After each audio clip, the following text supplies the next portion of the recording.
चुनाव को लेकर राजनीतिक दलों में हलचल तेज हो गई है। ऐसे में चुनावी दाव पेच के लिए राजनेता लगातार अपने संगठन के नेताओं से मुलाकात कर रहे हैं। वहीं इसे लेकर केंद्रीय मंत्री और राष्ट्रीय लोकदल के नेता जयंत चौधरी गुरुवार को उत्तर प्रदेश के मुख्यमंत्री योगी आदित्यनाथ से मुलाकात करेंगे। जानकारी के अनुसार सीएम और केंद्रीय मंत्री के बीच शाम 6 बजे मुलाकात होगी।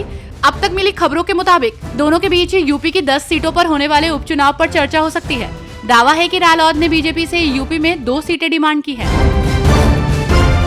यूपी विधानमंडल सत्र का आज तीसरा दिन है और ऐसे में तीसरे दिन सदन में बिजली आपूर्ति, लो वोल्टेज और ट्रांसफार्मर न बदले जाने को लेकर सत्ता पक्ष और विपक्ष बीच जमकर नोकझोंक हुई।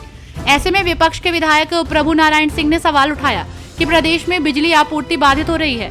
ग्रामीण क्षेत्रों में लो वोल्टेज एक समस्या है जिससे कि नलकूप तक नहीं चल पाते हैं।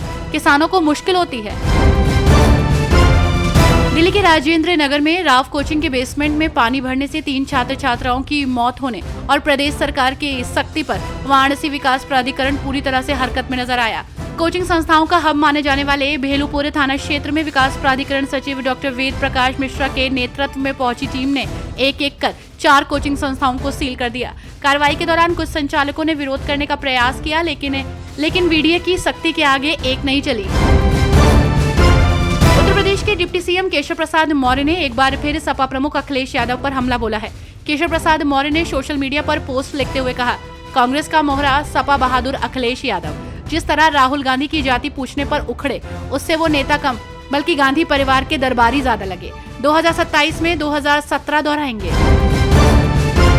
कानपुर के ग्रीन पार्क स्टेडियम में सितंबर के महीने में 27 तारीख को भारत बांग्लादेश का टेस्ट मैच होना है, जिसको लेकर जहां सब तैयारियों में लोग जुटे हैं, लेकिन इस मैच के लिए समय बहुत कम है।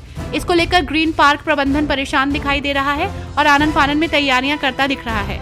लंबे समय से यहां क्रिकेट मैच नहीं हुआ। 3 साल बाद होने वाले मैच के पहले यहां का हाल बेहाल दिखाई दे रहा है। यूपी एक्सप्रेसवेज औद्योगिक विकास प्राधिकरण पूर्वांचल और बुंदेलखंड एक्सप्रेस वे पर ई-वे सेवाओं के विकास की प्रक्रिया को आगे बढ़ा रहा है। इस क्रम में कुल 12 स्थानों को चिन्हित कर उनके विकास का खाका खींचा गया है। ई-वे हब में दुकानें, budget hotel, dhaba, food court, theme park, resort, banquet और वेयरहाउस, ऑटोमोबाइल शोरूम और वर्कशॉप जैसी सुविधाओं का विकास किया जाएगा। यूपी विधानसभा में लव जिहाद को लेकर कानून पास हुआ है। इसे लेकर अब जमकर चर्चा हो रही है। इस फैसले का पूर्व कांग्रेस नेता प्रमोद कृष्णम ने स्वागत किया है और कहा है कि कोई भी धर्म ग्रंथ हमें झूठ बोलने की इजाजत नहीं देता। इतना ही नहीं, उन्होंने अपने बयान के जरिए योगी सरकार द्वारा लाए गए कानून की जमकर तारीफ की है। अपना दल एस की नेता और केंद्रीय मंत्री अनुप्रिया पटेल ने आरक्षण के मुद्दे पर मुख्यमंत्री योगी आदित्यनाथ को चिट्ठी लिखने की वजह बताई है। मिर्जापुर से सांसद अनुप्रिया पटेल ने कहा है कि 69,000 शिक्षकों की भर्तियों का मुद्दा था। मैं ये मुद्दा लंबे समय से राज्य सरकार के सामने उठा रही थी। मैंने इस मुद्दे को केंद्र के समक्ष भी उठाया था। साल 2022 के चुनाव के बाद योगी सरकार ने इस पर गंभीरता से ध्यान नहीं दिया। सपा मुखिया अखिलेश यादव ने हमीरपुर से भाजपा सांसद अनुराग ठाकुर पर तीखा हमला किया। अखिलेश यादव ने अनुराग ठाकुर पर तंज कसा है। अखिलेश ने कहा कि अनुराग ठाकुर से कहा गया है कि 99 बार गाली खाकर आओ, तब आप मंत्री बनोगे। सपा नेता ने कहा कि आप हर एक पर नजर रखते हैं। एक समय ऐसा आया था कि यूपी के सदन में जहां शूद्र को लेकर कई चर्चा शुरू हो गई थी। जब मैं मंदिर के दर्शन करने गया तो कई ताकतें नहीं चाहती थी कि मैं पूजा पाठ, हवन पूजन करूं। हिंद मेडिकल इंस्टीट्यूट में जिला प्रशासन और आईसीआईसीआई फाउंडेशन की ओर से आयोजित प्री स्कूल किट वितरण में राज्यपाल आनंदीबेन पटेल ने शिरकत की। इस दौरान उन्होंने कहा कि आईसीआईसीआई बैंक की ओर से 500 प्री स्कूल किट उपलब्ध कराई गई थी। साथ ही उन्होंने कहा कि बाराबंकी किसानों की धरती है।